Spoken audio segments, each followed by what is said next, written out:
पिता और पुत्र और पवित्र आत्मा के नाम पर आमीन।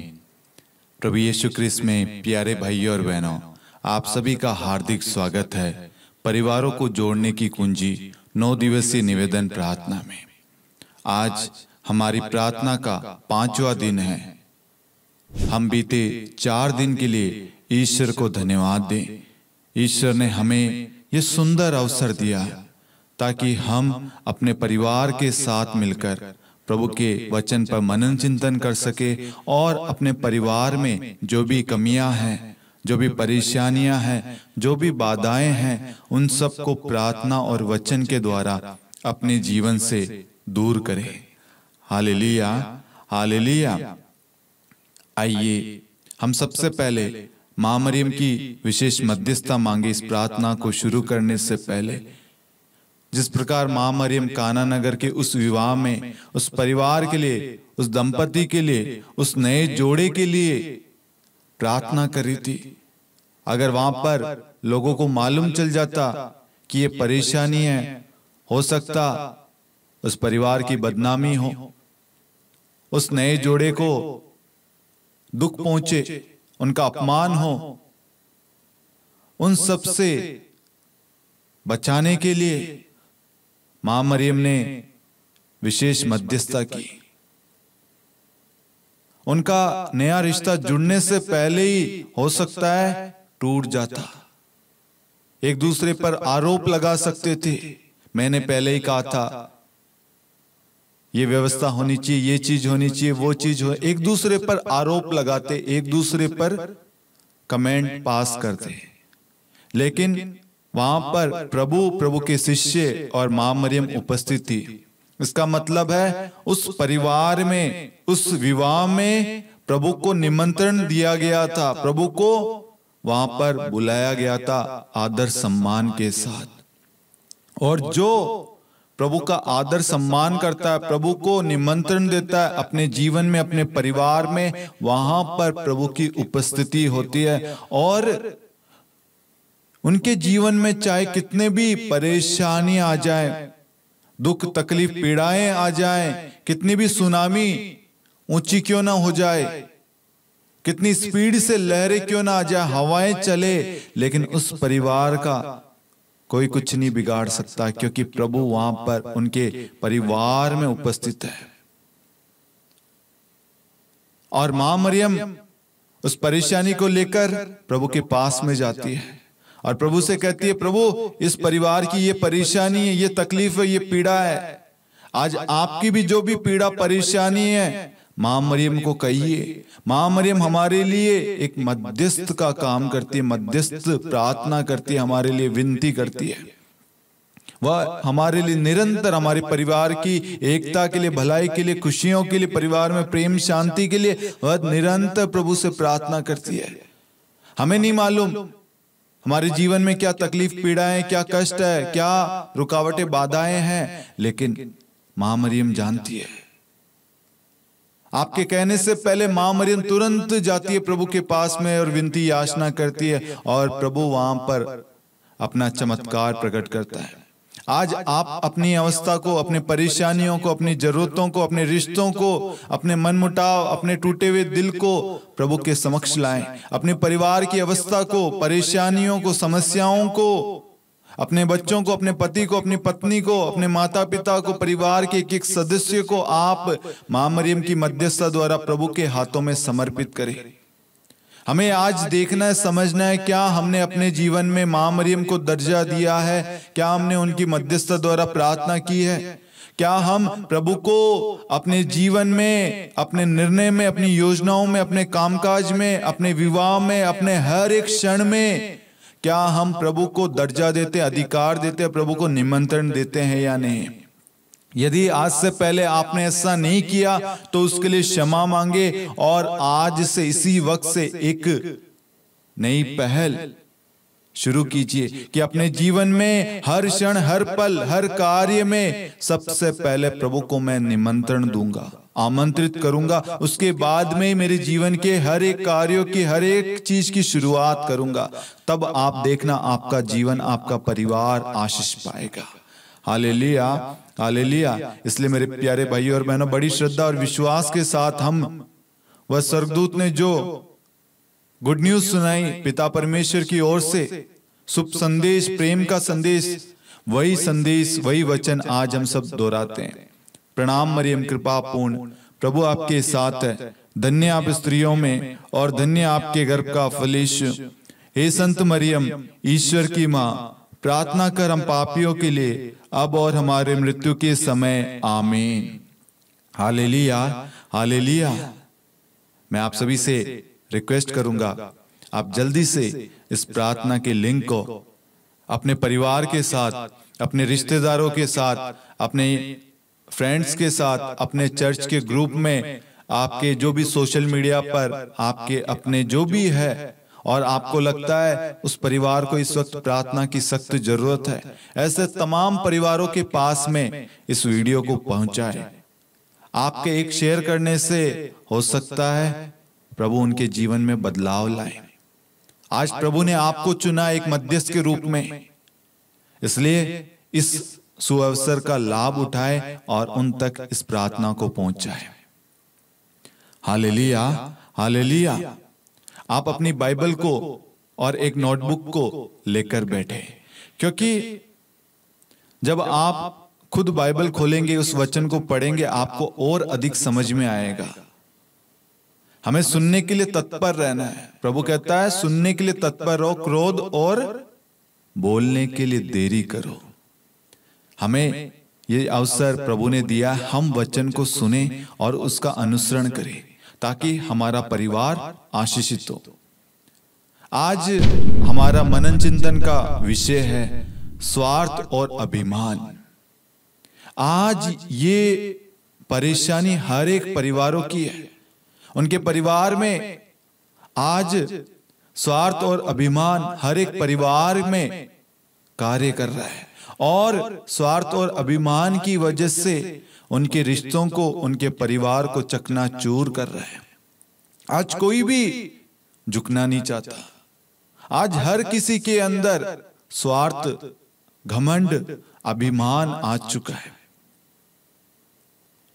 एक परिवार में 4 लोग हैं, माता पिता और 2 बच्चे। माता पिता बुजुर्ग है, बड़ा वाला बेटा वो मजदूरी करता है और घर का पालन पोषण करता है। बचपन से ही उसने अपनी खुशियों को त्याग दिया अपने परिवार के लिए, अपने भाई के लिए, और मेहनत करके अपने छोटे भाई को पढ़ाया लिखाया। और एक समय आया जब छोटे भाई को अच्छी नौकरी मिल गई, बड़े भाई ने खुशी खुशी से उसे भेजा, उसकी हर एक इच्छा पूरी की, अपनी खुशियों को त्याग दिया, छोड़ दिया, खुद भूखा रहा, लेकिन अपने भाई को कभी भूखा नहीं रहने दिया। जब माता पिता की उम्र बढ़ती गई तो बड़े बेटे ने छोटे भाई को फोन किया, क्योंकि काफी साल हो गए थे वो बाहर काम कर रहा था, वो आ नहीं रहा, माता पिता से बातचीत नहीं कर रहा। छोटे वाले बेटे ने कहा अभी मैं नहीं आ सकता, मेरे पास समय ही नहीं है, मुझे छुट्टी नहीं मिलेगी, मैं अभी बिजी हूं। और बाद में एक समय आता है, बीमारी की वजह से और उम्र की वजह से माता पिता का स्वर्गवास हो जाता है। अब वो उनके अंतिम संस्कार में भी नहीं आया। बाद में उसे कहीं से खबर मिलती है कि तेरे माता पिता तो कब के मर गए। अब उसके अंदर स्वार्थ था, कहीं मेरा भाई मेरी पूरी जमीन को हड़प तो नहीं लेगा। अब माता पिता नहीं रहे और अब सारी जमीन का अकेला मालिक बन जाएगा। क्षण भर में वो एहसान, वो पल, वो प्रेम, सब कुछ भूल गया कि मेरे भाई ने अपना सब कुछ मेरे लिए अर्पित कर दिया, अपनी खुशी को त्याग दिया, मेरे लिए दुख सहा, मेरे लिए परिश्रम किया। वो सारी चीजें, वो बातें, वो समय, वो पल, सब कुछ भूल गया। उसके अंदर स्वार्थ आ गई और वह तुरंत फ्लाइट लेके आ गया और भाई से लड़ने लग गया। हाँ, तुमने सारी वसीयत सब कुछ अपने नाम करा ली। परिवार में क्लेश हुआ। बड़ा भाई बोला छोटे ऐसा कुछ भी नहीं है। छोटा सुनने के लिए तैयार नहीं है। वो भला बुरा बोलने लग गया, हाँ तुम्हारी नीयत ऐसी, तुम्हारी सोच ऐसी, तुम्हारी सोच तो यही थी, मैं बाहर हूं इसलिए पीछे से सारी जमीन अपने नाम कर ले। अंत में बड़ा भाई दुखी होकर अंदर जाता और पेपर निकाल के आता और पेपर उस छोटे को देता और कहता है लो, और उसमें लिखा है मैं अपनी सारी जायदाद, माता पिता अपनी इच्छा से और बड़े बेटे की इच्छा से छोटे भाई के नाम करते हैं। देखिए उस एहसान को क्षण भर में वो छोटा भाई भूल गया, वो एहसान, वो प्रेम, सब कुछ भूल गया, क्योंकि आज हर एक व्यक्ति के अंदर स्वार्थ, अभिमान आ चुका, घमंड आ गया है। ऐसे ही एक परिवार के बारे में बताना चाहता हूं। एक परिवार में माता पिता, एक भाई और एक बहन, 4 जने, 2 बच्चे उनके। माता पिता का हमेशा बेटी की ओर प्रेम बना रहता है। बेटे को हमेशा थोड़ा बुरा फील होता है कि माँ बाप मुझसे प्यार नहीं करते, बहन से ज्यादा करते हैं। माँ बाप हमेशा बहन की ओर ज्यादा ध्यान देते हैं, बेटे की ओर कम ध्यान देते हैं। उसके अंदर ईर्ष्या आई, उसके अंदर नफरत आई, दुख हुआ, और वह धीरे धीरे माँ बाप से दूर होने लगा। वह माँ बाप के लिए सब कुछ करता, लेकिन उसका प्रेम माँ बाप को नजर नहीं आता, क्योंकि माँ बाप को सिर्फ अपनी बेटी में ही प्रेम दिखता है। सब कुछ बेटी की ओर ही उनका ध्यान, वो भूल गए उनका एक बेटा भी है, उसको भी हमारे प्रेम की जरूरत है, समय की जरूरत है, बातचीत की जरूरत है, लेकिन नहीं, वो बेटे के लिए कुछ नहीं करते। एक समय आया उनका रिटायरमेंट का, रिटायरमेंट पे जब जो भी पैसा मिला वो बेटी को दे दिया। अब परिवार में क्या हुआ? परिवार में फूट पड़ी, लड़ाई हुई। ऐसे बहुत सारे परिवार आज जो बच्चों में भेदभाव रखते हैं, एक से प्यार अधिक, एक से प्यार कम, एक के लिए सब कुछ करेंगे, दूसरों को धिक्कारेंगे। और ऐसे में क्या आएगा? उनके अंदर घमंड आएगा, क्रोध आएगा, जलन होगी, नफरत होगी, और इस वजह से परिवार तितर बितर हो रहे। आज माता पिता बच्चों के बीच में रिश्ता बिगड़ने के पीछे कारण है परिवार को समय ना देना, परिवार को नहीं समझना, परिवार के साथ बातचीत ना करना, परिवार को एक सम्मान ना देखना। यदि आपके 2 बच्चे, दोनों को इक्वल प्यार कीजिए। कभी उनके सामने ऐसा मत बोलिए कि मैं बड़े को ज्यादा प्यार करती हूं, छोटे को कम, या छोटे को ज्यादा करती हूं, बड़े को कम। ये उनके अंदर नफरत, जलसी उत्पन्न करेगी। आपने कभी भी देखा प्रभु यीशु ने कोढ़ी से अधिक, प्रभु के शिष्यों से अलग, पापणी स्त्री से अलग नहीं, सबसे इक्वल, क्योंकि प्रेम के अंदर स्वार्थता नहीं होती। मेरे प्यारे भाइयों और बहनों, पिता परमेश्वर ने जगत से इतना प्रेम किया कि जगत की मुक्ति के लिए, हमारी भलाई के लिए, हमारे छुटकारे के लिए, हमारी मुक्ति के लिए, हमें बचाने के लिए, हमारे परिवार को जोड़े रखने के लिए, एक रखने के लिए, हमारी खुशियों के लिए अपने इकलौते पुत्र को बलिदान कर दिया, ताकि हम लोग एक हो सके। क्या हम सब आज एक है, एक मत है, एक सोच है? क्या हमारे परिवार में प्रार्थना है, परिवार में शांति है, एक दूसरे पर भरोसा, विश्वास करते हैं? नहीं करते। आज छोटे भाई को बड़े पे नहीं है, बड़े भाई को छोटे पे नहीं है, माता पिता को बच्चों पे नहीं है। क्यों? क्योंकि आज परिवारों में फूट पड़ चुकी है, स्वार्थ, अभिमान आ चुका है। बहुत सारे परिवारों में ऐसा होता है, पति पत्नी के बीच में पति हमेशा पत्नी को नीचा दिखाता है। मैं ये कर रहा हूं, मैं वो कर रहा हूं, मैं कमाता हूं, मैं ये मैं शब्द परिवारों को सर्वनाश कर रहा है, बिखेर रहा है, तोड़ रहा है, कमजोर बना रहा है। यदि आप काम कर रहे हैं, नौकरी कर रहे हैं, तो पत्नी घर को संभाल रही है। यदि पत्नी काम कर रही है और पति घर पर बैठा है, कोई काम नहीं करता, तो आप घर में हाथ बटाइए। आप लोगों को लगता है ये क्या करती होगी घर में, झाड़ू पोछा और खाना ही तो बनाती है। एक बार किचन में घुस के देखिए, आपको मालूम चलेगा। कंटिन्यू खड़े रहते हैं, घर में बर्तन धोते हैं, खाना बनाते हैं, सब्जी बनाते हैं, सब कुछ, घर का झाड़ू पोंछा लगाते हैं, घर की साफ सफाई, बच्चों को टिफिन, बच्चों को तैयार करना, उनकी देखरेख करना, घर का जो भी फैलावड़ा है सबको समेटना, यदि कोई और मेहमान आ जाता है उनकी देखरेख करना। आप तो 6-7 घंटे की जॉब करते हैं, लेकिन आपकी परिवार की, आपकी पत्नी, आपके माता पिता, उनकी ओर एक बार ध्यान लगाइए। वो स्वार्थ से भरी आंखों को, वो घमंड भरी आंखों को, उस हृदय को, उस अभिमान को साइड में रखते हुए नम्रता के साथ, दीनता के साथ, प्रेम के साथ एक बार उनकी ओर ध्यान लगाइए। हो सकता है उनके कमर में दर्द, उनके पैरों में, सिर में दर्द हो, लेकिन वो काम के चक्कर में वो आपको बयान नहीं कर रहे। हम बहुत बार अपने परिवार के सदस्यों को, अपने पति पत्नी को, अपने बच्चों को अनसुना कर देते हैं। वो हमसे कुछ कहना चाहते हैं, बोलना चाहते हैं, उन्हें हमारी जरूरत है, उस वक्त हम कहते हैं मेरे पास में समय ही नहीं है। यदि आज आपके पास समय नहीं है तो फिर किसके लिए समय है? यदि आप अपनी पत्नी को, अपने पति को, अपने बच्चों को समय नहीं दे सकते, फिर आपका परिवार परिवार ही नहीं कहलाएगा। आप किसी प्रकार की जिम्मेदारी पूरी नहीं कर रहे। काम आएगा जाएगा, लेकिन एक बार आपका रिश्ता टूट गया ना, फिर जुड़ नहीं पाएगा। आज आप समय दोगे, आपका रिश्ता बन जाएगा। काम चला गया कोई बात नहीं, लेकिन परिवार तो आपके साथ में एक रहेगा।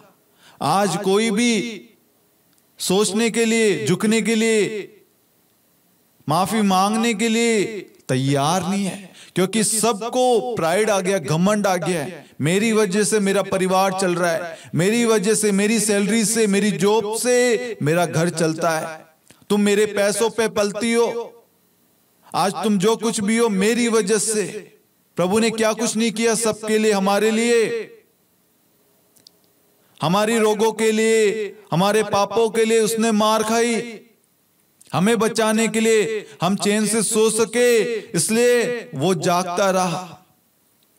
हम खुश रह सके, हमारी खुशियों के लिए वो निरंतर प्रार्थना करता रहा।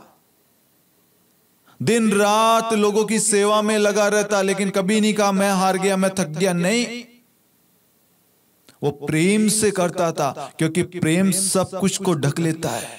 सारी थकान, सारी लड़ाई झगड़े, सारे क्लेश, वाद विवाद को, सारे पाप को, सारे क्रोध, स्वार्थों को, सबको दूर कर देता है प्रेम। लेकिन आज परिवारों में प्रेम नहीं है, आज प्रेम के बदले स्वार्थ है। शादी से पहले हम कहते थे मैं तेरे लिए ये करूंगा, मैं तेरे लिए वो करूंगा, और शादी के बाद मैंने तेरे लिए ये किया, मैंने तेरे लिए वो किया, गिनाना शुरू। जिस रिश्ते में गिनाना है, जिस रिश्ते में आदर सम्मान नहीं है, वो रिश्ता रिश्ता नहीं है, वो परिवार परिवार नहीं है। आप पत्नी के लिए कर रहे हैं, पत्नी किसी और की नहीं है। आप पति के लिए कर रहे हैं, पति किसी और का नहीं है। आप बच्चों के लिए कर रहे हैं, बच्चे किसी और के लिए नहीं है, बल्कि आपके ईश्वर ने आपको संतान प्रदान किए, आपको जोड़ा है। अब आप अलग नहीं, अब आप एक है। यदि आप कमा रहे हैं तो पत्नी आपका ध्यान रख रही है, इक्वल। जितना काम आप कर रहे हैं उतना पत्नी करती है। जब तक आप दोनों एक नहीं होंगे, परिवार एक नहीं होगा। जब तक आप दोनों की सोच एक नहीं होगी, आप एक मत, एक हृदय नहीं होंगे, जब तक परिवार एक मत नहीं होगा। परिवार को समझिए, परिवार के बारे में सोचिए। परिवार कब बनता है? जब परिवार के लोग आपस में प्रेम करेंगे, आपस में बातचीत करेंगे, आपस में समय व्यतीत करेंगे, प्रार्थना करेंगे। आज परिवार के लोगों को लगता है प्रार्थना करने से क्या फायदा होता है। मैं आपको बताना चाहता हूं, प्रार्थना करने से आपका परिवार सकुशल रहता है, प्रार्थना करने से आपका परिवार शांति पाता है, प्रार्थना करने से आपके जीवन में जो भी बुरी परेशानियां, दिक्कतें, समस्याएं आने वाली है, वो प्रार्थना के द्वारा दूर हो जाती है। हो सकता है कुछ आपके साथ में कुछ ऐसा होने वाला है, लेकिन आपके प्रार्थना करने से वो हट गया। कोई व्यक्ति कहीं यात्रा कर रहा है और प्रार्थना करके वो यात्रा कर रहा है, तो उसे ये विश्वास रहता है इस यात्रा में प्रभु यीशु मेरे साथ है, प्रभु ने अपने स्वर्गदूतों को मेरे साथ भेजा है। लेकिन जो व्यक्ति बिना प्रार्थना के जाता है, हो सकता है उसके साथ में कोई बड़ा हादसा होने वाला है, लेकिन ईश्वर चाहता है उसको बचाना। ईश्वर आज हर परिवार को बचाना चाहता है। ईश्वर जानता है आज परिवार प्रार्थना से दूर होता जा रहा है, कलीसिया से दूर होता जा रहा है, भक्ति और श्रद्धा से दूर होता जा रहा है, और वह पाप की ओर, स्वार्थता की ओर, घमंड की ओर, अभिमान की ओर, आधुनिक युग में जो चीजें हमें प्रलोभन दे रही है, हम उसकी ओर बढ़ते जा रहे हैं। हम भूल गए पत्नी हमसे कितना प्रेम करती है, पति हमसे कितना प्रेम करता है। शब्दों के द्वारा एहसास होता है, आपके चेहरे पर रौनक, आपके आचरण, आपके स्वभाव से आप एक दूसरे को समझ पाते हो। आज हम एक दूसरे को समझ नहीं पाते क्योंकि हम एक दूसरे को भूल चुके हैं। लास्ट बार आप कब हंसे होंगे, कब आपने एक दूसरे के साथ में समय व्यतीत किया होगा। आज जॉब में इतना व्यस्त हो गए, पैसों के, धन के पीछे इतना व्यस्त हो गए, आपको अपने परिवार की आवश्यकता ही नहीं है। आपको आगे पीछे सिर्फ धन धन धन, स्वार्थ। ऐसे ही एक परिवार की कहानी, एक बहन ने फोन करके बोला था कि ब्रदर जी, मेरे माँ बाप मुझसे नफरत करते, वो मुझे श्राप देते हैं। उन्होंने मुझे पढ़ाई लिखाई कराई, सब कुछ कराई, लेकिन जब शादी का समय आया, मैंने कहा कि मैं इस बंदे से शादी नहीं करना चाहती, लेकिन मेरे माता पिता नहीं माने, क्योंकि लड़का बिजनेसमैन था और पापा की सोच थी कि इससे शादी हो जाएगी तो मेरे बिजनेस में मदद हो जाएगी, क्योंकि पापा को एक ऐसे बिजनेस पार्टनर की जरूरत थी जो उनके काम में मदद करे। उनका आधा काम और जो सामने वाले का, वो दोनों काम एक दूसरे से जुड़े हुए थे। उनके अंदर वो स्वार्थता थी, बेटी का भविष्य नहीं था, लालच था, और उनके अंदर यह था कि शादी इसी से ही होगी और इससे करनी पड़ेगी। पता है, इस फोर्स में उस बेटी की शादी तो करा दी, उस लड़के के बारे में जानना उन्होंने उचित नहीं समझा, क्योंकि उनके अंदर स्वार्थता थी पैसों की। यदि मैं उस परिवार से मेरी शादी हो जाएगी, रिश्ता जुड़ जाएगा, तो क्या होगा, उनका काम मेरा हो जाएगा, मुझे अलग से टेंडर डालना नहीं पड़ेगा।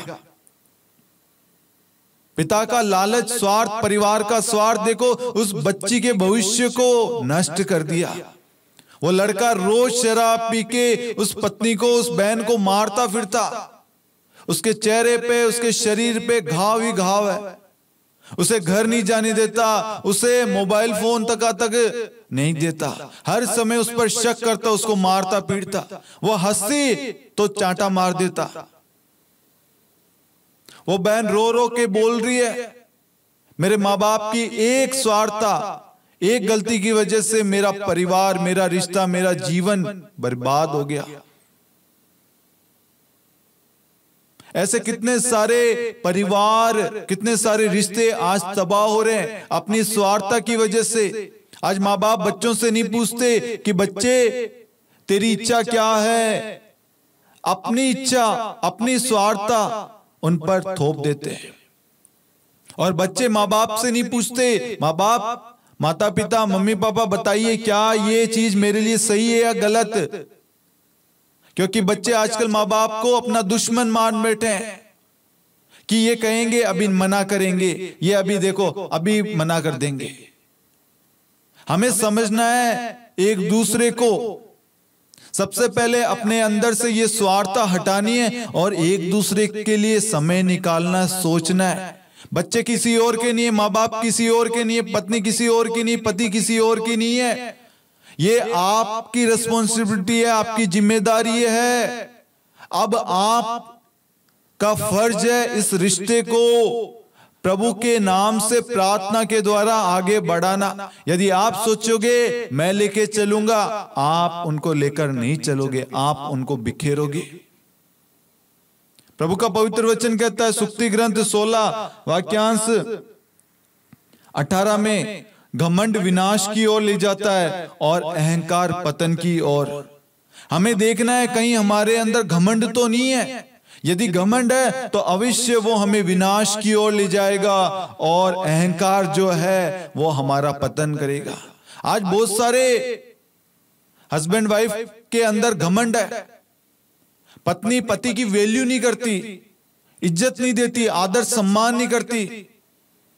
थोड़े पैसे क्या कमाने लग गए, थोड़ा स्टैंडर्ड क्या आ गया, थोड़ा बंगला गाड़ी व्हीकल सब कुछ क्या आ गया, अपने पति को कुछ भी नहीं समझती, हमेशा नीचा दिखाना। यही सेम चीज पति पत्नी के साथ करता है। बच्चों के पास में नौकरी आ जाती है, वो अच्छे से सेटल हो जाते हैं, उसके बाद में माँ बाप को तिरस्कार करने लग जाते हैं। उनके सामने उनकी कोई वैल्यू नहीं है, वो उनके लिए बोझ बन जाते हैं। ये आपको घमंड की ओर ले जा रहा है, विनाश की ओर ले जा रहा है। ये अहंकार आपका पतन करेगी। लेकिन ईश्वर चाहता है आपका विनाश ना हो, आपका पतन ना हो। इसलिए अपने घमंड को, अपने अहंकार को इसी वक्त त्यागे। आपका परिवार बोझ नहीं है, आपका परिवार आपकी जिम्मेदारी है। आप उस परिवार के बिना जी नहीं सकते, अधूरे हो। आप एक दूसरे से जुड़े हुए हो, आपकी सांस एक दूसरे से जुड़ी हुई है, आपका दिल का रिश्ता एक दूसरे से जुड़ा हुआ है। हम सबने सुना होगा, देखा होगा, जब दूर देश या कहीं पे भी बच्चे के साथ में कुछ भी होता, कोई हादसा होता, कुछ भी होने वाला, तुरंत माँ को एहसास होता है या पिता को एहसास होता है कुछ तो होने वाला बेटे को, बेटी को, तुरंत वो उठ खड़े होते हैं। आज हमारे बीच में ऐसा संबंध, ऐसा रिश्ता क्यों नहीं है? चाहे आधी रात हो, फोन करते बेटे तुरंत आ जाते थे मिलने के लिए, उनको साथ रखते, चाहे अपनी खुशियों को त्यागना पड़ता त्याग देते। लेकिन आज आपकी असली खुशी, आपका परिवार, उसको सब त्याग रहे हैं। आपको सोचना है, समझना है। जैसे नवयुवक है जो शादी करना चाहते हैं, शादी के बाद में लोग बोलते हैं कि इस लड़की के आने से, इस बहू के आने से हमारा परिवार बर्बाद हो गया।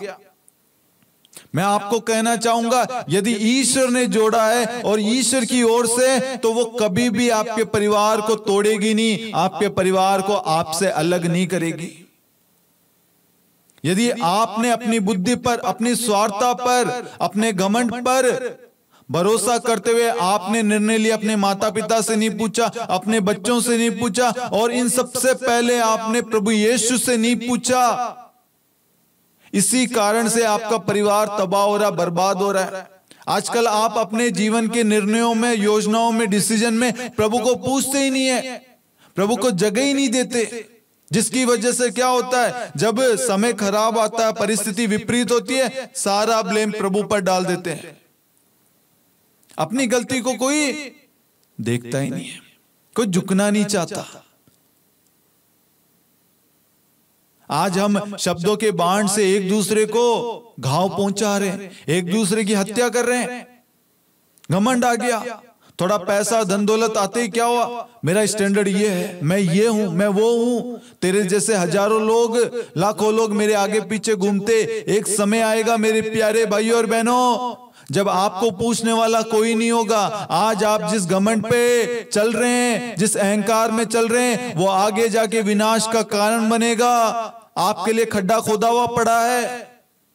आपका पतन कब हो आपको मालूम नहीं चलेगा। आज आपके पास में धन है, कल धन नहीं रहेगा। लेकिन आज जो आपके पास परिवार है, यदि आप अपने परिवार को समझेंगे, उनसे प्यार करेंगे, उनका साथ देंगे, उनके सुख दुख में उनके साथ रहेंगे, आपका परिवार आपका साथ देगा। और असली धन आपका परिवार है। आपकी पत्नी आपका असली धन है, आपका पति आपका असली धन है, आपके माता पिता आपका असली धन है, आपकी संतान, आपके बच्चे आपके असली धन है। आज कोई भी असली धन नहीं पाना चाहता। एक धनी युवक प्रभु के पास में आया था और कहा कि अनंत जीवन पाने के लिए मुझे क्या करना चाहिए।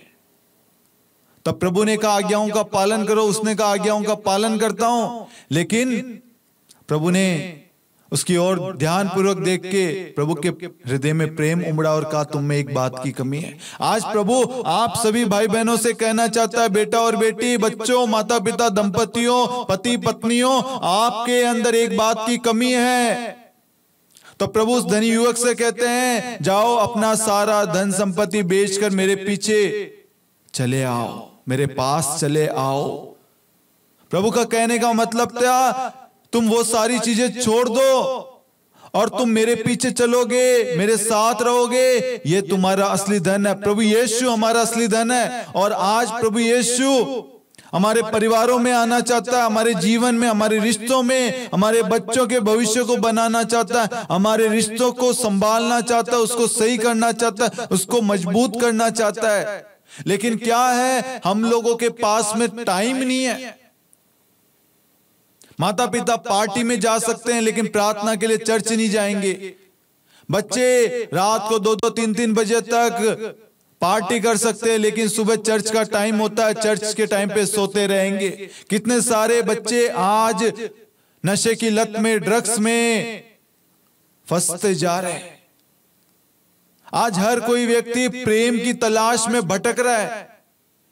कितने सारे रिश्ते टूट रहे हैं क्योंकि आज दिल से, आत्मा और सच्चाई से कोई प्रेम नहीं करता। शरीर का प्रेम, भोग विलास का प्रेम है एक दूसरे के अंदर, एक दूसरे को यूज करना और यूज करने के बाद में उनके जीवन के साथ खिलवाड़ करने के बाद में उनको छोड़ देते हैं। आपको लग रहा है प्रभु आपको माफ करेगा? प्रभु कभी भी माफ नहीं करेगा। किसी के मंदिर को, जो यीशु का मंदिर है, यीशु स्थान करता है, वहां पर निवास करता है, यदि कोई उस मंदिर को ध्वस्त करेगा वह ध्वस्त खुद भी होगा, उसका खुद का सर्वनाश होगा। आज आपके बच्चे, आपके पति, आपकी पत्नी, आपके जीवन में आप देखिए पति का किसी और के साथ में संबंध, पत्नी का किसी और के साथ में संबंध, बच्चों का किसी और के साथ में, क्या कमी, किस वजह से, किस ओर जा रही है? इन सब के पीछे कारण पता है क्या है? परिवार को समय ना देना, परिवार को ना समझना, परिवार में आपकी अनुपस्थिति, परिवार के सदस्यों के साथ बातचीत ना करना। इन वजहों से आज परिवार तितर बितर हो रहा है। पति चाहता है पत्नी से बात करना लेकिन पत्नी के पास में समय ही नहीं। पत्नी चाहती है पति से बात करना, माता पिता चाहते हैं बच्चे के साथ, बच्चे चाहते हैं माता पिता के पास। लेकिन इस आधुनिक युग की दौड़ में, हम संसार की होड़ में भाग रहे हैं, दौड़ रहे हैं, पैसे कमाने के चक्कर में, अपने आप को महान दिखाने के चक्कर में, अपने आप को बड़ा दिखाने के चक्कर में, और इस चक्कर में वो अपने परिवार को पीछे छोड़ते जा रहे हैं। और आज कहीं ना कहीं आपका परिवार धीरे धीरे आपसे दूर होता जा रहा है। परिवार के सदस्यों की एक दूसरे से इच्छाएं खत्म हो गई, एक दूसरे से आशाएं खत्म हो गई, एक दूसरे के साथ में भरोसा, विश्वास, प्रेम खत्म होता जा रहा है। प्रभु का पवित्र वचन आगे कहता है, सुक्ति ग्रंथ अध्याय 13 वाक्यांश 10 में, घमंड के कारण झगड़ा होता है किंतु जो सलाह लेते वे समझदार है। यदि आपके अंदर घमंड है उसके कारण परिवार में झगड़ा होगा। यदि पति गुस्सा करने वाला है तो पत्नी शांत रहे। आपके बोलने से हो सकता है वो झगड़ा बड़ा हो जाए, आपके चुप रहने से हो सकता है वो बात 5-10 मिनट की बात उसी वक्त कहकर वो शांत हो जाएगी, लेकिन आप बोलेंगे वापस से तो वो झगड़ा जन्म जन्म का बन जाएगा। आज लोग उन क्षणों को, उन बातों को अपने हृदय में रखते हैं, भूलते नहीं है, माफ नहीं करते, क्योंकि कन्फेशन नहीं करते। एक अच्छा पाप स्वीकार करे हुए सालों बीत गए, अपनी गलतियों को स्वीकार करने से हिचकिचाते हैं। मैं क्यों करूं, मैंने कोई गलती नहीं करी है। पत्नी को मारते हैं और अपने अंदर घमंड दिखाते हैं, मैंने कोई बड़ा काम किया है। अपने बच्चों को, बच्चे माता पिता को मारते हैं, बहू माता पिता को मारती है, सास ससुर को मारती है। बहुत सारे वीडियोस आजकल सोशल मीडिया पर आ रहे हैं। उन्हें लग रहा है हम अच्छे दिख रहे हैं। आज आप जो कर्म कर रहे हैं, जैसा आचरण कर रहा है, वह वो आचरण, वो कर्म वापस लौट के आएगा। आज आप अपने सास ससुर को रुला रहे हैं, आज आप अपने पति को दुख दे रहे हैं, आज आप अपनी पत्नी को दुख दे रहे हैं, कल आपकी अवस्था में, आपके समय, आपके साथ में भी ऐसा होगा। यदि आप अपने परिवार में अच्छा बीज नहीं बोएंगे, कल आपके घर से बंबूल के कांटेदार पौधे उगेंगे और एक दूसरे को चुभेंगे। आज एक दूसरे की बातें, एक दूसरे की शक्ल चुभ रही है, दुख दे रही है, एक दूसरे को देखना नहीं चाहते, घमंड आ गया, स्वार्थ आ गया। प्रभु का वचन यही कहता है, जो सलाह लेते हुए समझदार है। आज पति पत्नी से सलाह नहीं लेता, बच्चे माँ बाप से सलाह नहीं लेते, माँ बाप बच्चे से नहीं लेते, परिवार एक दूसरे से एक मत एक हृदय होकर प्रार्थना के द्वारा प्रभु से सलाह नहीं लेते। आज ये सलाह ना लेना परिवार में फूट उत्पन्न कर रहा है, रिश्तों में दरार उत्पन्न कर रहा है। बहुत सारे बच्चे माँ बाप को कोस रहे हैं, श्राप दे रहे हैं, उनसे नफरत कर रहे हैं। हमारा जीवन बर्बाद कर दिया, हमारा जीवन तबाह कर दिया। आपकी एक बात, आपकी एक स्वार्थ, आपका घमंड, आपका अहंकार, आपका एटीट्यूड, आपका ईगो, आपका अभिमान, आपकी इमेज ने हमारा जीवन बर्बाद कर दिया। आज ऐसे परिवार बर्बाद हो रहा है।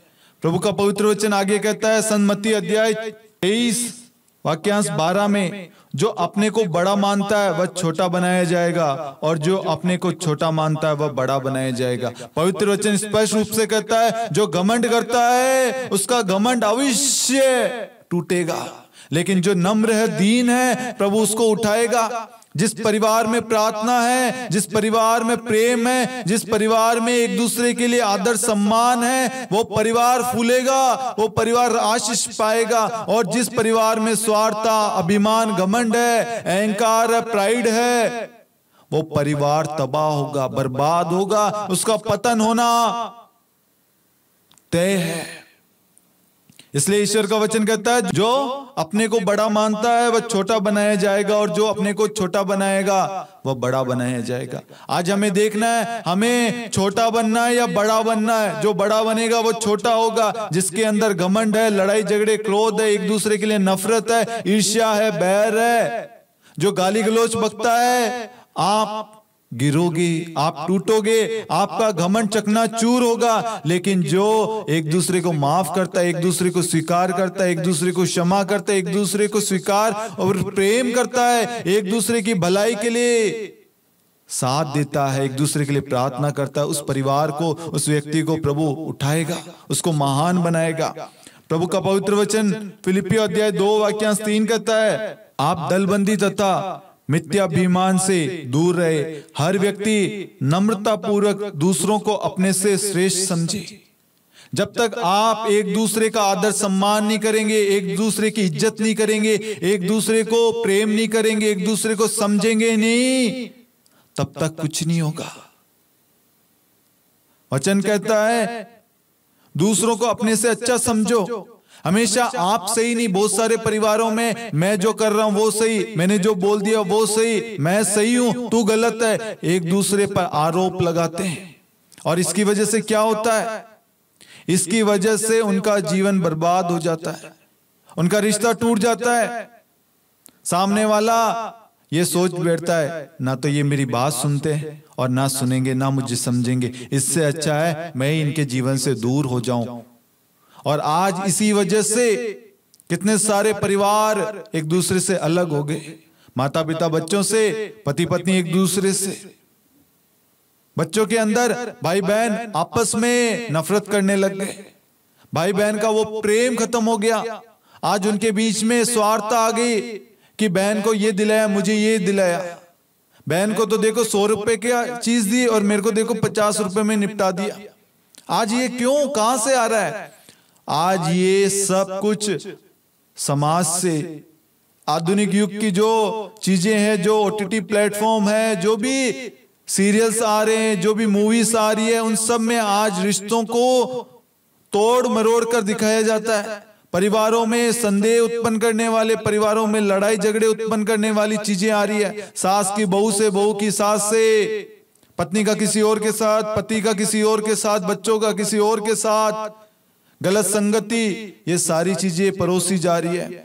जब हमारे सामने ऐसा भोजन परोसा जाएगा और हम उसको खाएंगे क्योंकि हमें उसमें आनंद आता है, उसमें मजा आता है, क्योंकि उसमें मसाला है, उसमें मजा आता है। आज परिवार के लोग उत्साहित रहते हैं कि आज तो उसका डिवोर्स, उसके परिवार में देखो उसकी सच्चाई सामने आने वाली है, देखो आज उसका पति उसको सही करेगा, ठीक करेगा, आज उसके घर में उसकी अकल ठिकाने आएगी, आज देखो सास का हकीकत। ऐसे नकारात्मक चीजें आज मूवी से, सीरियल से परोसी जा रही है। ना प्रेम की चीजें परोसी जा रही है, ना परिवार को जोड़ने वाली चीजें। आज 10% चीज परिवार को जोड़ने वाली होगी तो होगी, लेकिन बाकी 90% परिवार को तोड़ने वाली चीज, रिश्तों को बिखेरने वाली चीज, रिश्तों में संदेह उत्पन्न करने वाली चीज, एक दूसरे से भरोसा उठने वाली चीज। आज कोई व्यक्ति किसी की मदद कर ले, उसको भी गलत तरीके से प्रस्तुत किया जाता है। मेरे प्यारे भाइयों और बहनों, प्रभु चाहता है हम एक दूसरे को समझे, हम अपने ऊपर कार्य करें, अपने आप को बदले, अपने अंदर से स्वार्थ, अभिमान को हटाएं। ये हमारा विनाश करेगी, ये हमारा पतन करेगी। आज जिस घमंड में, जिस अहंकार में हम अपने जीवन को जी रहे हैं, वो हमारा विनाश करेगी। इसलिए ईश्वर चाहता है हम अपनी गलतियों को सुधारे, स्वीकार करते हुए एक अच्छा पति, एक अच्छी पत्नी, एक अच्छा माता पिता, एक अच्छे बच्चे बनकर परिवार को जोड़े रखे, परिवार के हित के लिए, परिवार की अच्छाई के लिए, भलाई के लिए कार्य करे, परिवार की एकता के लिए योगदान दे। प्रभु का पवित्र वचन आगे कहता है, गलातियों अध्याय 5 वाक्य 14 में, आप लोग प्रेम से एक दूसरे की सेवा करें, क्योंकि एक ही आज्ञा में समस्त संहिता निहित है, और वह यह है, अपने पड़ोसी को अपने समान प्यार करो। Hallelujah, hallelujah. वचन कहता आप लोग प्रेम से एक दूसरे की सेवा करो। क्या आज पति पत्नी को प्रेम करता है? पत्नी पति को, माता पिता बच्चों को, बच्चे माता पिता को, परिवार में एक दूसरे की सेवा कर रहे हैं, एक दूसरे की सहायता कर रहे हैं। क्या उसमें प्रेम है? नहीं है। उसमें स्वार्थ, अभिमान है, उसमें लालच है, उसमें घमंड है, उसमें अहंकार है, उसमें अपना फायदा देखा जा रहा है। इसलिए आज हर कोई मतलब का रिश्ता रखता है, अपना फायदा देखना चाहते, अपना अच्छा, चाहे सामने वाला भूखा रह जाए लेकिन खुद का पेट भरना चाहिए। समझिए मेरे प्यारे भाइयों और बहनों, आज जो हम देख रहे हैं, जिस भाग दौड़ की जिंदगी जी रहे हैं, उसमें देखना क्या आपका परिवार आपके साथ है, आपके रिश्ते आपके साथ है? यदि नहीं तो यू टर्न लीजिए और अपने परिवार के पास लौट आइए। आज आपके परिवार को आपकी जरूरत है, आपके प्रेम की, आपकी उपस्थिति, आपकी बातचीत की। उनको धन दौलत से मतलब नहीं है। ये पता है ये चीजें क्यों होती है? हमारे अंदर भेदभाव, ये भिन्नता, ये घमंड क्यों आता है? क्योंकि हम बचपन से एक दूसरे के साथ में नहीं रहते। बच्चे के जन्म होते ही हो सकता है माँ कहीं और काम के लिए चली गई, पिता कहीं और के लिए, बेटा घर में, बच्ची घर में, हम उन बच्ची को किसी और के हाथों में दे देते। बच्चों के अंदर ये भावना आती है, माँ बाप हमसे प्रेम नहीं करते। उनके अंदर शुरू से वो नकारात्मक, नेगेटिव थॉट्स, नेगेटिव विचार चलते जाते हैं, क्योंकि वो देख रहे हैं। सीखते कहां से? परिवार से। आपकी दोनों की लड़ाई, पति पत्नी की लड़ाई को देखकर बच्चों का इंटरेस्ट खत्म हो गया, शादी नहीं करेंगे। यदि ऐसा रिश्ता है, ऐसा विवाह होता है, हमें नहीं करना। आप लोग अपने बच्चों के सामने गलत उदाहरण पेश कर रहे हैं। आज आपकी लड़ाई झगड़ों को, आपके रिश्ते को देखकर बच्चों का विवाह संस्कार से भरोसा ही उठ गया है। आप उनके सामने गलत उदाहरण पेश कर रहे हैं। प्रभु का पवित्र वचन कहता है, आप लोग प्रेम से एक दूसरे की सेवा करें, क्योंकि एक ही आज्ञा में समस्त संहिता निहित है, अपने पड़ोसी को अपने समान प्रेम करो। आज ईश्वर चाहता है हम एक दूसरे की प्रेम से सेवा करें। हम जो भी करें वो प्रेम से करे, उसमें स्वार्थता नहीं, उसमें घमंड नहीं, उसमें अहंकार नहीं होना चाहिए। मैंने अपनी पत्नी के लिए किया तो ये मेरा कर्तव्य है, ये मेरी जिम्मेदारी, ये मेरी रिस्पॉन्सिबिलिटी है, ये मेरा उत्तरदायित्व है, ये मेरा फर्ज है, ये मुझे करना है। और जो किया मैंने प्रेम से किया है। जब आप प्रेम से करेंगे ना, आपके अंदर घमंड नहीं आएगा, स्वार्थ, अभिमान नहीं आएगा। प्रभु का पवित्र वचन आगे कहता है, रोमियो अध्याय 12 वाक्यांश 10 में, आप सच्चे भाइयों की तरह एक दूसरे को सारे हृदय से प्यार करो, एक दूसरे को अपने से श्रेष्ठ माने। हमें वचन सिखाता है अपनी पत्नी को अपने से श्रेष्ठ समझे, उसका आदर सम्मान करे, परिवार में एक दूसरे का मान सम्मान रखे, एक दूसरे को इज्जत दे। हम देखते हैं आजकल कोई पार्टी, कोई विवाह, कोई भी घर में कार्यक्रम होता है, हम अपनी पत्नियों को तुच्छ समझते हैं, उनको ऑन द स्पॉट उन पे गुस्सा कर दे, हाथ उठा देते हैं। ये सबसे बड़ा पाप है। वहां पर प्रभु नहीं है, वहां पर आपका स्वार्थ, आपका घमंड, आपका अहंकार काम कर रहा है। आप सोच रहे हैं आप उनको अपने अधीन रख रहे हैं, आप उनको डरा के रख रहे हैं, नहीं, बल्कि दुनिया आपके हकीकत को देख रही है। आपकी इज्जत दुनिया के सामने कुछ भी नहीं है, और आपकी इज्जत आपकी पत्नी की नजर में गिरती जा रही है। आज ऐसे बहुत सारे परिवार तबाह हो रहे हैं, बहुत सारे रिश्ते टूट रहे हैं, क्योंकि समाज में, परिवार में एक दूसरे की इज्जत नहीं करते, अपना घमंड दिखाते हैं। देखो मेरी पत्नी मेरे अधीन है, मेरा पति मेरे अधीन है, मेरे बच्चे मेरे अधीन है, डरते हैं मुझसे। डर का नहीं, हमें प्रेम का बीज बोना है। इसलिए वचन कहता है, आप सच्चे भाइयों की तरह एक दूसरे को सारे हृदय से प्यार करो। आपको अपने परिवार को, अपने पत्नी को, पति को, अपने बच्चों को सारे हृदय से प्यार करना है, और एक दूसरे को अपने से श्रेष्ठ मानना है, समझना है। आपकी पत्नी आपसे अच्छी है, ये सोच रखो।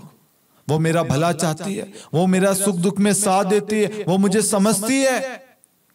अपने परिवार के साथ समय व्यतीत करना शुरू कीजिए। जब आप अपने परिवार के साथ समय व्यतीत करेंगे ना, तब आपको परिवार की वैल्यू मालूम चलेगी कि एक की अनुपस्थिति परिवार को कितना कमजोर बना देती है। Hallelujah, hallelujah. प्रभु का पवित्र वचन कहता है, पहला पेतरुस अध्याय 5 वाक्यांश 5 में, आप सबके सब नम्रता पूर्वक एक दूसरे की सेवा करे, क्योंकि ईश्वर घमंडियों का विरोध करता, किंतु विनम्र लोगों पर दया करता है। यदि आज आप अपने घमंड को त्यागने के लिए तैयार, अपनी गलतियों को स्वीकार करने के लिए तैयार है कि आज से पहले मैंने जो भी किया वो स्वार्थता में, घमंड में, अहंकार में किया, मैंने अपनी पत्नी की इज्जत नहीं करी, मैंने उसको हमेशा दुख दिया, उसको रुलाया, मैंने अपने पति की इज्जत नहीं करी, अपने सास ससुर की इज्जत नहीं करी, अपने बच्चों की, अपने दामाद की, अपने परिवार के सदस्यों की मैंने इज्जत नहीं करी, हमेशा उन्हें मैंने नीचा दिखाया, उन्हें रुलाया, उन्हें दुख दिया, उन्हें पीड़ा दी। आज ईश्वर चाहता है हम ईश्वर के पास लौटे और अपनी गलतियों को स्वीकार करते हुए ईश्वर से दया मांगे। जब हम पश्चातापी मन से, सच्चे दिल से प्रभु के पास लौटेंगे, प्रभु हम पर दया करेगा, और प्रभु अपनी करुणा से हमारे परिवार को ब्लेस करेगा। जितने भी टूटे हुए रिश्ते हैं, बिखरे हुए रिश्ते हैं, उन सबको प्रभु एक करेगा। Hallelujah, hallelujah. हमें आज ये देखना, ये समझना, मनन चिंतन करना है कुछ समय बैठ के कि प्रभु मुझे वो सारी चीजें बताइए। पवित्र आत्मा को कहना, पवित्र आत्मा मुझे बताइए मैंने किस किस क्षण, कब कब, किस किस को, किस तरीके से उनको नीचा दिखाया, उनको ठेस पहुंचाई, उनको रुलाया, उनको दुख दिया, उनको पीड़ा दी। कैसे मैंने अपने परिवार का परित्याग किया, कैसे मैंने अपने परिवार को छोड़कर अन्य चीजों के पीछे चला गया, क्या क्या चीजें जो मुझे अपने परिवार से दूर ले जा रही है। जब आप पवित्र आत्मा की सहायता मांगेंगे ना, पवित्र आत्मा आपके सामने सारे उन क्षणों को, पलों को आपके सामने रखेगा, और आप उन पलों को यीशु मसीह के नाम से अपने जीवन से हटाइए, कैंसिल कीजिए, और एक अच्छा पाप स्वीकार कीजिए, एक अच्छा पश्चाताप कीजिए। अपने पापों को शुरू से लेकर आज तक, अपने पति से छुपाए हुए पाप, अपनी पत्नी से, अपने परिवार से, अपने बच्चों से, बच्चे माँ बाप से छुपाए हुए हर एक पापों को लिखिए। आपने जो जो गलतियां की है, आपने जो अंधेरे में, अंधकार में जो पाप किया है, वो सारे पापों को प्रभु के सामने रिवील कीजिए। जाकर एक अच्छा पाप स्वीकार कीजिए। जब आप अच्छा पाप स्वीकार करेंगे, आपके परिवार में आशीष आएगी, आपके परिवार में प्रेम आएगा, आपके रिश्तों में मिठास आएगी। क्योंकि मधुर वाणी मधुमक्खी का छत्ता है। शहद कितना मीठा होता है जो परमेश्वर हमें प्रदान करता है। जब हमारे मुख से मधुर शब्द, मधुर वाणी निकलेगी, तो हमारे परिवार में खुशियां आएगी, मिठास आएगी, परिवार में प्रार्थना में वातावरण बनेगा। ये तब होगा जब आप अपने आप को बदलने के लिए तैयार है, अपने आप को प्रभु के निकट, प्रभु के पास लाने के लिए तैयार है। प्रभु कहता है, तुम सबके सब मेरे पास आओ, मैं तुम्हें विश्राम दूंगा। आज आप थके हुए, हारे हुए, टूटे हुए, बिखरे हुए, कमजोर है, आज प्रभु आपको बुला रहा है, तुम सब मेरे पास आओ, मैं तुम्हें शांति दूंगा, मैं तुम्हें विश्राम दूंगा, मैं तुम्हारे आंसुओं को, दुखों को पोंछ डालूंगा, मैं तुम्हारे रिश्ते को बचा लूंगा, सही कर दूंगा, मैं तुम्हारे पति को शराब के बंधन से, बुरे संबंध से, पत्नी को लड़ाई झगड़े से, परिवार से सारे क्लेश, वाद विवाद को नष्ट कर दूंगा, दूर कर दूंगा। जो आपके रिश्ते में परेशानी बाधा बनकर खड़ी है, जो भी परेशानी है, उन सबको मैं इसी वक्त तुम्हारे जीवन से हटा दूंगा। यह तब होगा जब आप प्रभु के पास जाएंगे, एक कदम प्रभु की ओर बढ़ाएंगे, प्रभु आपकी ओर कदम बढ़ाएगा। प्रभु आपके द्वार पर खड़ा होता, खटखटाता है, और जो जाएगा द्वार खोलेगा, प्रभु उसके जीवन में, उसके घर में, उसके परिवार में आएगा, उसके साथ रहेगा, उसके हर चीज में प्रभु की आशीष होगी। Hallelujah, hallelujah. आइए हम प्रार्थना करें, अपने हाथों को अपने हृदय से लगाए, और आपका सहपरिवार एक साथ है, अपने हाथों को एक दूसरे से जोड़े रखे, मुट्ठी बांधिए एक दूसरे के साथ, और प्रभु से प्रार्थना करें। हे सर्वशक्तिमान दयालु ईश्वर, हे मेरे अब्बा पिता, हे मेरे खुदावन, मैं आज की प्रार्थना, आज के वचन के लिए मैं आपको धन्यवाद देता हूं। आज से पहले प्रभु मैं अज्ञान था, मैं पाप में पड़ा हुआ था, मैं दूसरों के कहने पर, दूसरों की होड़ में, संसार की होड़ में, प्रलोभन में शैतान जिस राह पर ले जा रहा था, शैतान जो चीज करा रहा था, मैं अपने मन की, अपने सोच की सुन रहा था, अपने हृदय की नहीं, अपने परिवार की नहीं, अपनी पत्नी की नहीं, अपने पति की नहीं, अपने बच्चों की नहीं, अपने माता पिता की नहीं सुन रहा था। प्रभु का वचन कहता है, एक दूसरे को क्षमा करो, प्रेम करो, लेकिन मैं एक दूसरे से नफरत करता था, एक दूसरे को मारता पीटता था, एक दूसरे को गाली गलौज करता था, एक दूसरे से नफरत, ईर्ष्या, बैर, घमंड, स्वार्थता से जीवन जीता था। मैं अपनी बुद्धि पर, अपने भरोसे पर, मैं अपनी बुद्धि पर भरोसा रखता था, मेरे अंदर घमंड कार्य कर रहा था। उस घमंड की वजह से मैंने अपने पत्नी का, पति का दिल दुखाया है, अपने सास ससुर का दिल दुखाया है, अपने बच्चों का, अपने माता पिता का दिल दुखाया है। मैंने परिवार के सदस्यों को रुलाया है, पीड़ा पहुंचाई है, उन पर हाथ उठाए, उन्हें मारा पीटा है प्रभु, उन्हें चोट पहुंचाई है, शब्दों से उन्हें घाव दिए हैं प्रभु। मेरे शब्दों ने उन्हें रुलाया है, उन्हें तड़पाया, उन्हें भूखा रखा है प्रभु, उन्हें प्रताड़ित किया है प्रभु। बहुत सारे लोगों ने विभिन्न प्रकार के पाप किए हैं प्रभु। आज उन सबको, उनके पापों को उनके सामने रिवील कर रहा है। अपने पापों को अच्छे से स्वीकार कीजिए और प्रभु से कहिए, प्रभु मुझे एक अच्छा पाप स्वीकार करने का, एक पश्चाताप करने का मौका दीजिए, अवसर दीजिए, ऐसी कृपा दे प्रभु। मेरे परिवार में जो भी कमी घटी है, मेरे रिश्ते में जो भी दरार है प्रभु, जो भी लड़ाई झगड़े क्लेश है प्रभु, उन सब को दूर कर दीजिए प्रभु। मैं और मेरा परिवार आज से प्रभु आपकी उपासना करना चाहते हैं, आप में जीना और मरना चाहते हैं, आप में बढ़ना चाहते हैं, आप में संगति करना चाहते हैं, आप में प्रभु रहना चाहते हैं, आपकी महिमा के लिए प्रभु जीना चाहते हैं प्रभु। हमारे परिवार से आज से पहले आपकी बुराई होती थी, आपकी निंदा होती थी, आपका अपमान होता था, लेकिन प्रभु आज हमें सद्बुद्धि मिल गई है, हमारे परिवार की आंखें खुल गई है प्रभु। हम जान चुके हैं मार्ग, सत्य और जीवन प्रभु यीशु आप ही है प्रभु। आज से प्रभु यह परिवार एक पवित्र परिवार, पवित्र नाज़रेत परिवार की तरह एक आदर्श परिवार बने प्रभु। ऐसी कृपा दे, हमारे रिश्ते को पुनः एक कर दे, हमारे अंदर हमारे आपस में प्रेम का बीज बोइए, हम एक दूसरे की प्रेम से सेवा करें, एक दूसरे को प्रेम कर सके, एक दूसरे का आदर सम्मान कर सके प्रभु। हम सबको ब्लेस कर, हमारी प्रार्थना को सुन प्रभु। हमारे अंदर जो भी कमियां हैं, कमजोरियां, दुर्बलताएं प्रभु, जो भी अहंकार घमंड है प्रभु, जो भी प्रभु शैतान की ओर से, उन सब को हमारे जीवन से दूर कर दे प्रभु। और अपने पावन लहू से हमारे तन मन आत्मा शरीर को प्रभु, पंच इंद्रियों को प्रभु, हर एक चीज को प्रभु धोकर शुद्ध कर दे। हमारे घर में रखी हुई एक एक चीजों को, हमारे जीवन से जुड़ी हुई एक एक चीजों को प्रभु आप अपने पावन लहू से धोकर शुद्ध कर दीजिए प्रभु। हमारा विश्वास है प्रभु, आज से प्रभु हमारे परिवार से सारे शैतानी बंधन टूट चुके हैं। अंधकार की शक्तियां, बुराइयां, बंधन, पाप के, व्यभिचार, वासना,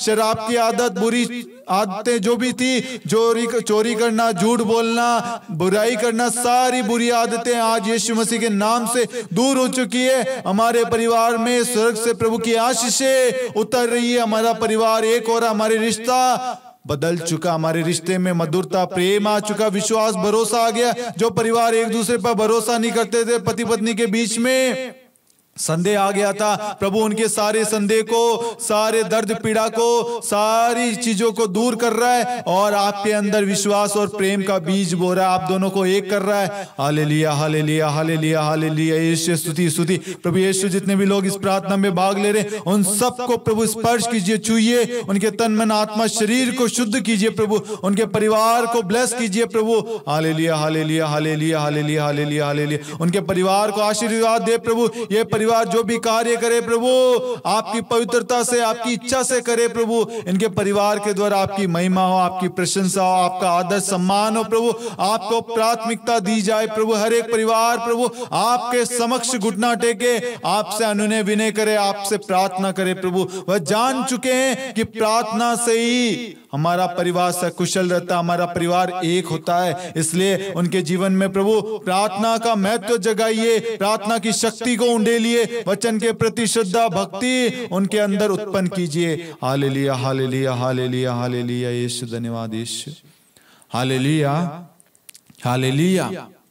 प्रभु यीशु क्रिस्त में प्यारे भाइयों और बहनों, मुझे विश्वास है प्रभु इस प्रार्थना के द्वारा अनेक परिवारों का जीवन बदल रहा है। उनकी सोच को, उनके विचारों को, उनके ख्यालों को, उनकी आदतों को, उनके स्वभाव को बदल रहा है।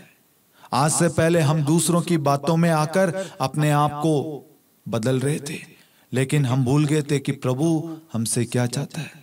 प्रभु हमसे प्रेम करता है, प्रभु हम पर दया दिखाता है, प्रभु हमारे परिवार को जोड़े रखता है, वह जोड़ना चाहता है, ब्लेसिंग देना चाहता है, आपके बच्चों को, आपके रिश्तों को संभालना चाहता है। आज से हम एक दूसरे का सम्मान करें, आदर करें, एक दूसरे की इज्जत करें, एक दूसरे को प्रेम करें। क्रोध, घमंड, अहंकार को त्यागे।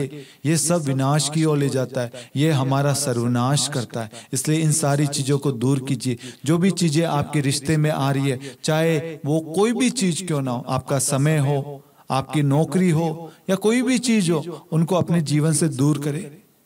अपने परिवार को महत्व दे, समय दे, अपने परिवार का मूल्य समझे, उसका महत्व समझे। अपनी जिम्मेदारियों से भागे नहीं, बल्कि जिम्मेदारियों को निभाए।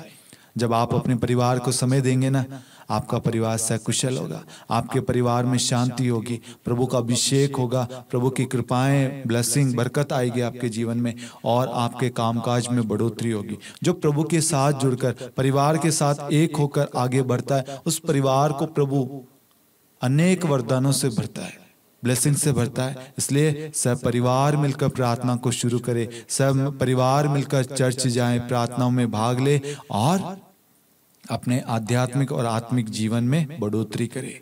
Hallelujah, hallelujah. मैं आशा करता हूं कि आपने इस प्रार्थना को अन्य लोगों के साथ अवश्य शेयर किया होगा। आप अपनी प्रार्थनाओं को कमेंट में, लाइव चैट में भेज सकते हैं।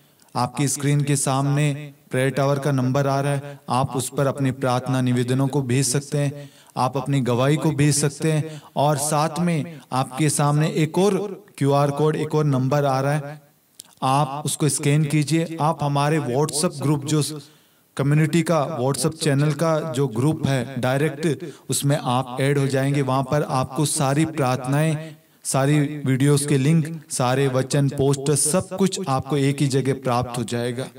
आप इस मिनिस्ट्री को अन्य लोगों के साथ भी शेयर करिए। शांति का राजा चैनल और शांति का राजा युवा संगम, ये 2 YouTube चैनल है। आप इन दोनों को लाइक, शेयर, सब्सक्राइब कीजिए और नोटिफिकेशन बेल आइकन को प्रेस कीजिए। आज हमारी प्रार्थना का 5वां दिन था और आज ईश्वर ने बहुत सारी आशीषों से, कृपाओं से हम सबको भरा है। और अपनी गवाही को हमारे साथ में, अपने परिवार के साथ, अपने पल्ली में, जहां पे भी आपसे हो सके वहां आप शेयर करना। आप इस प्रार्थना की सफलता के लिए अवश्य प्रार्थना करना। जितने भी लोग हमारे साथ में जुड़ने वाले हैं और उन सभी के लिए, और जितने लोग जुड़े हुए हैं उन सभी के लिए, हम सबका कर्तव्य एक दूसरे के लिए हम प्रार्थना करें। आपकी प्रार्थना के द्वारा कितने सारे परिवार जुड़ेंगे, कितने सारे परिवार आशीष पाएंगे। इसलिए एक दूसरे के लिए प्रार्थना करना। आप सभी को मालूम है, परिवारों को जोड़ने की कुंजी 9 दिवसीय निवेदन प्रार्थना, ये परिवारों को जोड़ने के लिए विशेष ईश्वर की प्रेरणा से हमने शुरू की है। इस प्रार्थना में हम मां मरियम की मध्यस्थता द्वारा और सभी संतों और दूतों की मध्यस्थता द्वारा विशेष प्रार्थना कर रहे हैं। ये प्रार्थना 30 जून से 8 जुलाई 2025 शांति का राजा चैनल पर सुबह 5 बजे और शांति का राजा युवा संगम YouTube चैनल पर रात्रि 8:30 बजे प्रसारित होगा। आप सह परिवार इस प्रार्थना में भाग लें। इस प्रार्थना के बारे में अन्य लोगों को भी अवश्य बताएं। प्रभु आप लोगों को आशीष दे। और साथ में मैं आपको बताना चाहता हूं, शांति का राजा चैनल द्वारा प्रकाशित ईश्वरीय करुणा का जीवन फल प्रार्थना पुस्तक के बारे में आप सभी ने इस प्रार्थना पुस्तक के बारे में अवश्य सुना होगा, लेकिन आपने इस पुस्तक को लेना उचित नहीं समझा होगा, आपकी इच्छा नहीं होगी। लेकिन मैं आपको बताना चाहता हूं, ये प्रार्थना पुस्तक मात्र 50 रुपए इसका मूल्य है और कोरियर चार्ज अलग से। यदि आप एक बार इस प्रार्थना पुस्तक को पढ़ेंगे, आपका जीवन बदल जाएगा, आपका प्रभु के प्रति प्रेम और बढ़ेगा। प्रार्थना का महत्व, वचन की शक्ति के बारे में, परिवार की जिम्मेदारियां, माता पिता का कर्तव्य, प्रेम के बारे में, विश्वास के बारे में, पवित्रता के बारे में, आध्यात्मिक संघर्ष के बारे में, युवाओं के भविष्य के बारे में, उनकी नौकरी के लिए, हर एक चीज के लिए इसमें वचन और प्रार्थना दी गई है। यह प्रार्थना पुस्तक सरल शब्दों में लिखी गई है ताकि हर एक व्यक्ति प्रार्थना कर सके, प्रार्थना को सीख सके। इस प्रार्थना पुस्तक में यदि कोई व्यक्ति योगदान देना चाहता प्रिंटिंग में, हमने 3000 प्रार्थना पुस्तक प्रिंट कराई है। और यदि कोई इस प्रार्थना पुस्तक को बल्क में लेना चाहता है, इसमें किसी प्रकार का स्पॉन्सरशिप देना चाहता है, कोई डोनेशन देना चाहता है, तो आपके सामने एक QR कोड, एक नंबर आ रहा है, आप उस पे गूगल पे या फोन पे के द्वारा आप हमें आर्थिक रूप से सहायता प्रदान कर सकते हैं। और साथ में मैं आपको बताना चाहूंगा, ये मिनिस्ट्री जो है, ये ब्रदर टोफिन और प्रिया जो मेरी पत्नी है, इनके द्वारा चलाई जा रही है। और हमारे साथ में कुछ युवा हमारा सहयोग कर रहे हैं। उन युवाओं का नाम है भाई रेमंड, भाई डेरिक और भाई जेम्स और भाई अरविंद। ये मिनिस्ट्री युवाओं द्वारा चलाई जा रही है। हमें कहीं और से किसी प्रकार का कोई भी आर्थिक सहयोग या कहीं से कोई सोर्स ऑफ इनकम हमारा नहीं है। हम आपसे जो भी सहायता मांग रहे हैं वो अपने लिए नहीं, बल्कि ईश्वर के राज्य को, ईश्वर के प्रेम को लोगों तक पहुंचाने के लिए। ईश्वर हमें प्रेम करना सिखाता है। ईश्वर हमें एक दूसरे के लिए कार्य करना, यानी भलाई का कार्य करना सिखाता है। इस प्रार्थना पुस्तक के द्वारा हम लोगों को प्रार्थना करना सिखाना चाहते हैं। प्रार्थना के प्रति उनकी श्रद्धा भक्ति के बारे में उन्हें बताना चाहते हैं, कलीसिया की ओर लाना चाहते हैं। क्योंकि आज हम देखते हैं बहुत सारे लोग कलीसिया से दूर होते जा रहे, प्रार्थनाओं से, परिवार से, संगति से दूर होते जा रहे। इस मिनिस्ट्री के द्वारा हम एक पहल कर रहे हैं कि हम युवा होने के नाते, हमारा परिवार होने के नाते देखिए कि हम भी प्रभु को समय देते हैं, प्रभु को प्राथमिकता देते हैं, हम भी कामकाज करते हैं और साथ में देखो प्रभु को भी जगह देते हैं। लेकिन आज बहुत सारे लोग जब काम मिल जाता है प्रभु को छोड़ देते हैं, प्रभु को त्याग देते हैं। ये गलती ना हो इसलिए हम चाहते हैं आप हमारी सहायता करें, हमें आर्थिक रूप से प्रार्थना के द्वारा हमें सपोर्ट करें। आपके सामने QR कोड आ रहा है, फोन पे, गूगल पे का नंबर आ रहा है। यदि आपको ईश्वर की ओर से किसी प्रकार की प्रेरणा मिलती है, आप हमारे मिशन में इस प्रार्थना पुस्तक की प्रिंटिंग में सहायता देना चाहते हैं, आपका हार्दिक स्वागत है। और यदि आप फाइनेंशियली रूप से सक्षम नहीं है, आप पैसों से मदद नहीं कर सकते, आप दुखी मत होना, आप प्रार्थना के द्वारा हमारी सहायता कीजिए। आप हमारे साथ में मिलकर इस मिनिस्ट्री के साथ जुड़कर आप प्रभु के वचन को, प्रभु की शांति को लोगों तक पहुंचा सकते हैं। हम आने वाले समय में एक ऐसे ग्रुप को बनाएंगे जिसमें हम सब मिलकर एकजुट होकर प्रार्थना करेंगे। यदि आप हमारे मध्यस्थ प्रार्थना ग्रुप से जुड़ना चाहते हैं तो उसका QR कोड, उसका लिंक आपको स्क्रीन के सामने डिस्क्रिप्शन में आपको हर एक सोशल मीडिया का, हर एक ग्रुप का लिंक मिलेगा। आप एक बार डिस्क्रिप्शन को चेक करना और सब जगह आप लाइक, शेयर, सब्सक्राइब करना, फॉलो करना। और जो भी वचन, वीडियोस आते हैं आप अवश्य उन्हें अपनों के साथ, अपने रिश्तेदारों, अपने परिवारों के साथ, अपने सोशल मीडिया पर शेयर करना। क्योंकि हमारे पास में शेयर करने की बड़ी टीम नहीं है, हम 4-5 लोग हैं और आप हमारा परिवार है। एक परिवार अपनी जरूरतों को दूसरे परिवार से नहीं, अपने परिवार से कहता है। आप हमारा परिवार है, इसलिए हम आपसे कह रहे हैं इस परिवार को बड़ा कीजिए, इसको फैलाइए और इसमें हमारी सहायता कीजिए। प्रभु आप सभी को आशीष दे। आइए हम मां मरियम की मध्यस्थता द्वारा आज की प्रार्थना के लिए ईश्वर को धन्यवाद दें। हे प्यारी मां मरियम, आज आपने हम सब के लिए विशेष मध्यस्थता की है। बहुत सारे परिवारों को आपने प्रभु के करीब लेकर गई है, उनके टूटे हुए रिश्तों को, उनकी अवस्था को प्रभु के पास में लेके गई है। एक भी परिवार वंचित नहीं रहा। आज आप सभी परिवारों के लिए आपने विशेष मध्यस्थता की है मां। हमारा विश्वास है प्रभु ने उनके जीवन में अधिकार ले लिया, उनके जीवन को बदल दिया है। प्यारी मां मरियम, हम आपकी मध्यस्थता द्वारा प्रभु को धन्यवाद देते हैं आज के सुंदर समय के लिए। प्रणाम मरियम, कृपा पूर्ण प्रभु आपके साथ है। धन्य आप स्त्रियों में और धन्य आपके गर्भ का फल यीशु। हे संत मरियम, ईश्वर की मां, प्रार्थना कर हम पापियों के लिए अब और हमारे मृत्यु के समय। आमीन। पिता और पुत्र और पवित्र आत्मा के नाम पर आमीन। सबों को जय यीशु।